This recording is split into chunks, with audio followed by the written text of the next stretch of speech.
Buen día, hermanos, ¿cómo están en este día de lluvia? Espero que han descansado, que se levantaron hoy listo para el día y pueden tener un momento hoy para apartar para el Señor, para reflexionar, orar, adorarle. Y espero que puedas participar también en este audio.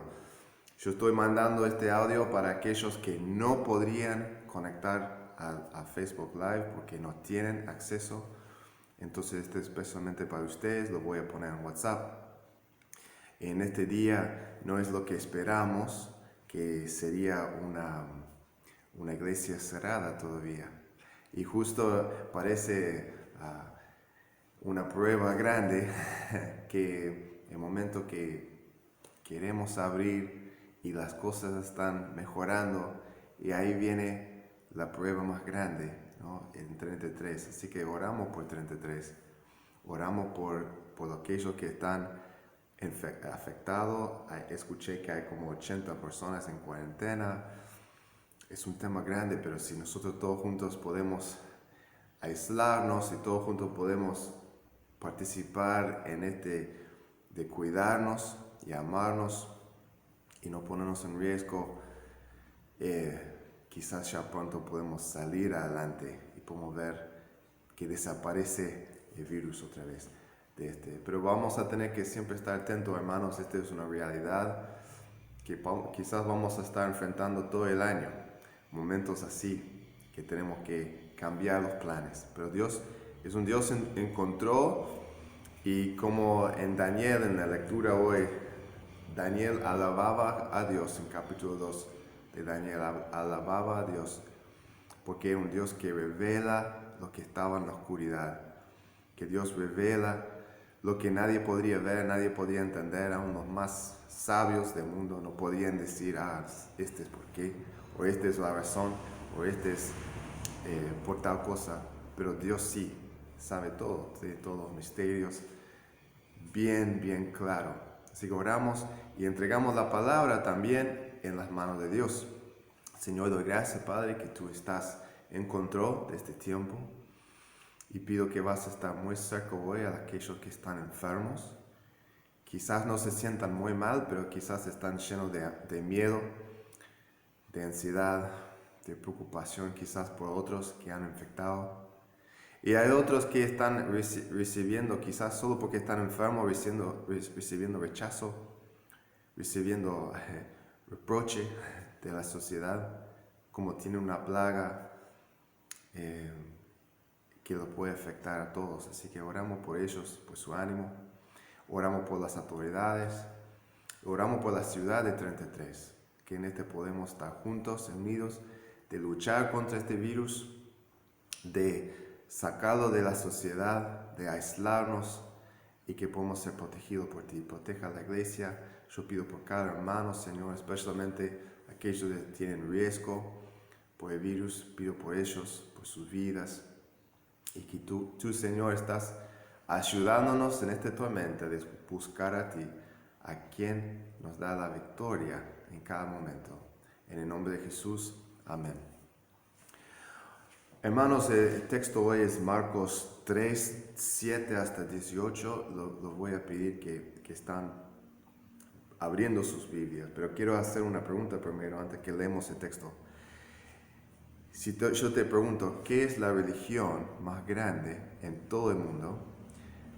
¿Qué me vas a responder? Si yo digo, ¿qué es la religión más grande en todo el mundo?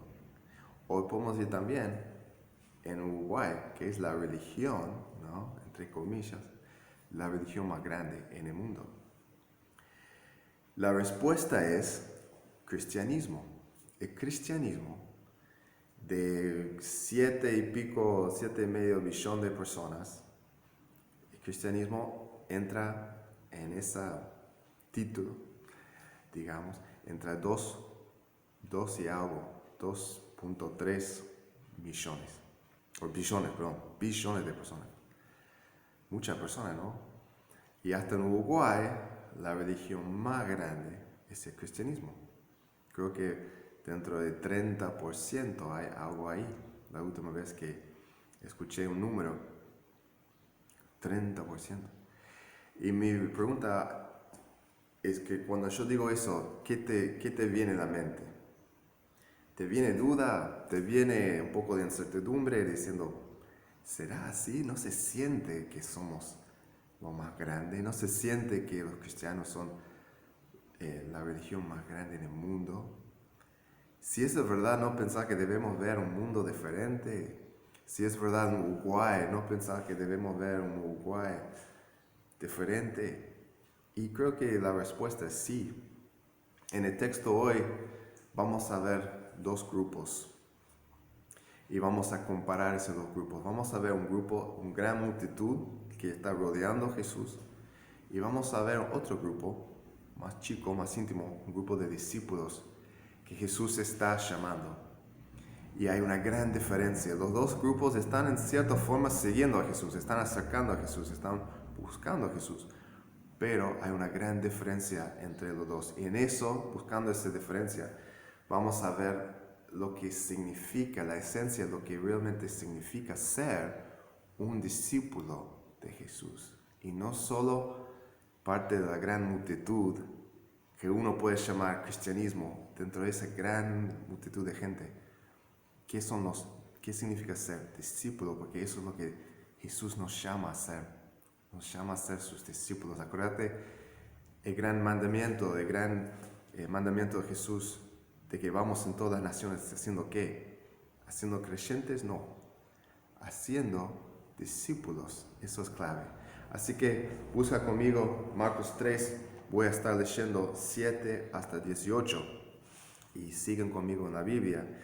Dice que más Jesús se retiró al mar con sus discípulos y les siguió gran multitud de Galilea y de Judea, de Jerusalén, de Idumea, del otro lado de Jordán, y de los alrededores de Tiro y Sidón, oyendo cuán grandes cosas hacía.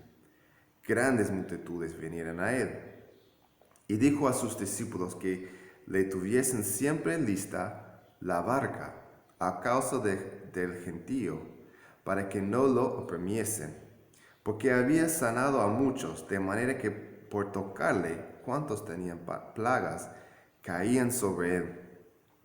Y los espíritus inmundos, al verle, se postraban delante de él, daban voces diciendo, tú eres el Hijo de Dios. Mas él les reprendía mucho para que no le descubriesen. Después subió al monte y llamó así a los que él quiso, y vinieran a él, y estableció a 12 para que estuviesen con él, y para enviarlos a predicar, y que tuviesen autoridad para sanar enfermedades, y para echar fuera demonios. A Simón, a quien puso por sobrenombre Pedro, a Jacobo, hijo de Zebedeo, a Juan, hermano de Jacobo, a quienes apellidó Boanerges, esto es, hijos de trueno, Andrés, Felipe, Bartolomé, Mateo, Tomás, Jacobo, hijo de Alfeo, Tadeo, Simón, el cananista, y Judas Iscariote, el que le entregó, y vinieran a casa. Oramos, hermanos, vamos a pedir que Dios nos ayude a entender su palabra. Gracias, Padre, por esta linda palabra que hemos presentado dos grupos, Señor. Y queremos, Señor, entender cómo nosotros podemos salir de este grupo grande de gente alrededor de Jesús, buscando recibir de Jesús. Y que podemos ser no solo eso, pero alguien que sea su discípulo. Alguien que salga de la multitud y sea alguien que dice, aquí estoy, Señor, úsame para tu gloria. En el nombre de Jesús. Amén. Entonces, en comparando estos dos grupos, vamos a ver tres diferencias grandes. La primera diferencia que vemos en el texto entre las grandes multitudes y los discípulos, y que las grandes multitudes buscaban a Jesús porque escucharan de él, escucharan grandes cosas y buscaran a él por lo que habían escuchado.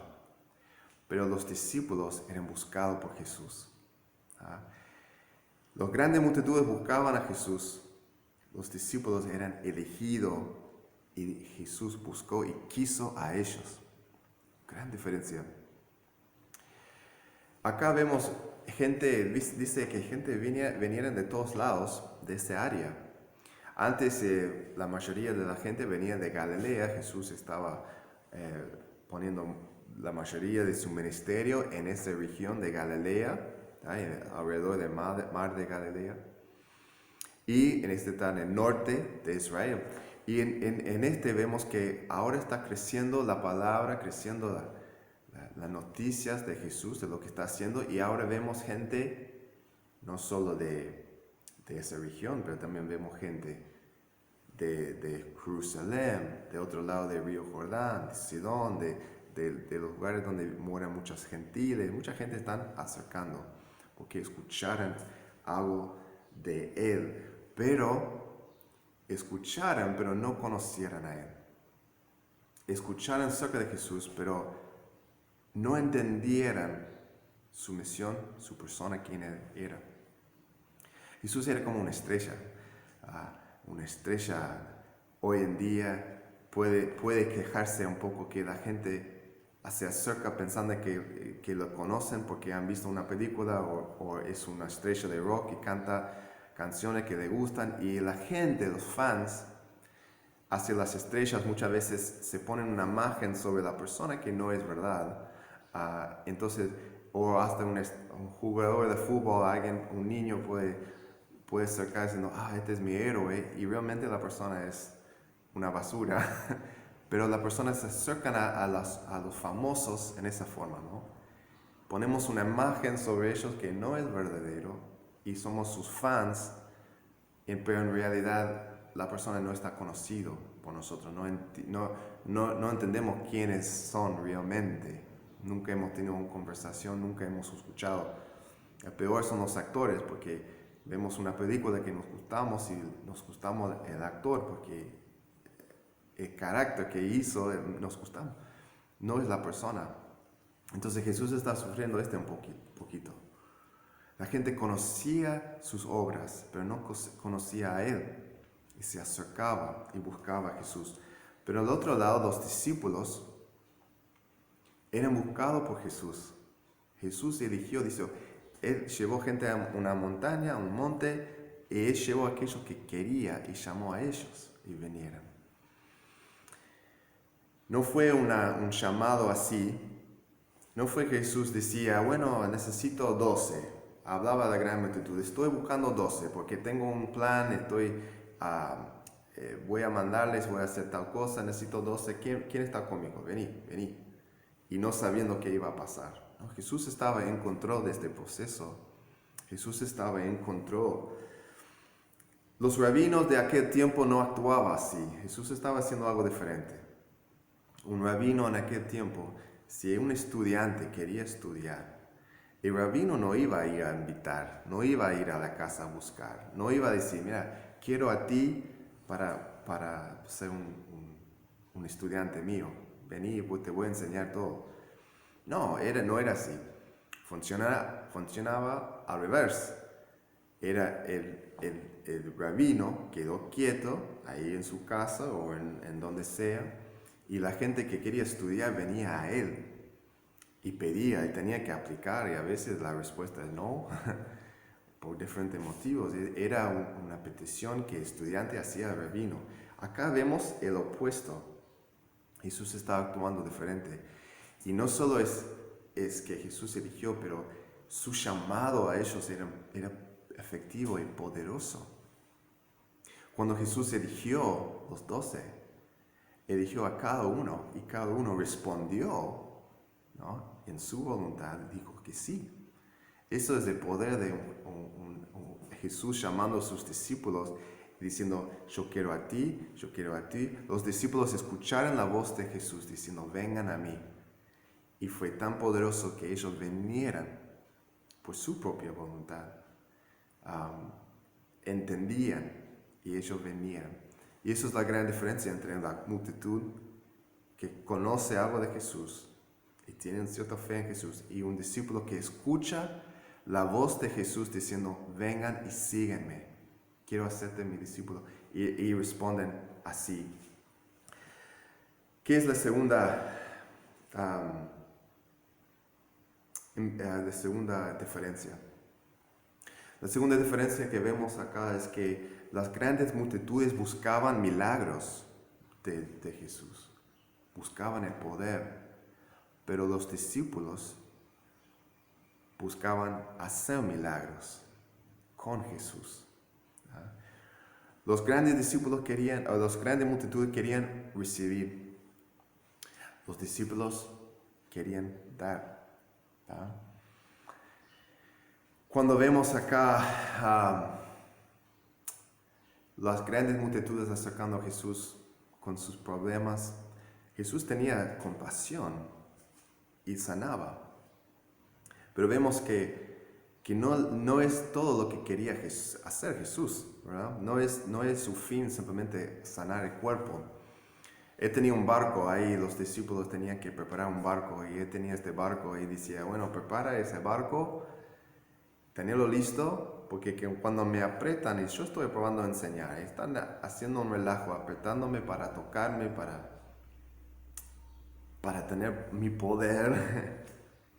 Vamos a ir al barco y ahí puedo estar enseñando sin que se apretan alrededor. Fue una manera perfecta que todos están en la orilla y no pueden acercar más, ¿no?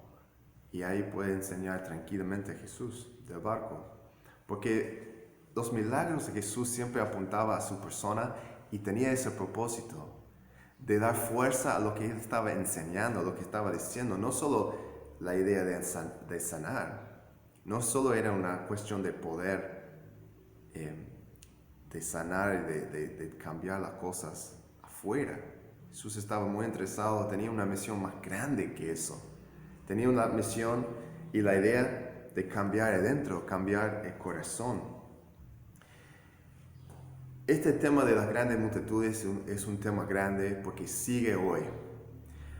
Las iglesias más grandes cristianas de Uruguay son generalmente iglesias que apuntan a un mensaje de prosperidad, apuntan a un mensaje diciendo, Cristo quiere darte mejor vida ahora, quiere darte sanidad y si quiere darte plata, trabajo, más o menos, quiere darte posesión, quiere darte autoridad, quiere darte todo lo que tú deseas ahora. Y muchas veces el enfoque es en el cuerpo, en lo físico. Y eso es lo que quiere la gente, porque la gente las grandes multitudes tienen necesidad.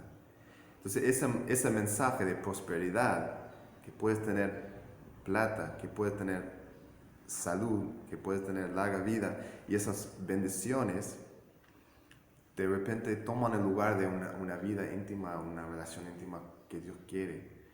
Es el clásico de enfocar tanto en el cuerpo que nos olvidamos del alma. ¿Y qué pesa más? ¿Aquel que dura para siempre? ¿O aquel que dura algunos años en esta tierra? Nosotros podemos tener riqueza, podemos tener poder, podemos tener todo lo que deseamos en ese sentido. Pero si no tenemos vida eterna, si no tenemos una relación con Dios, ¿de qué sirve? Entonces, esa es la idea.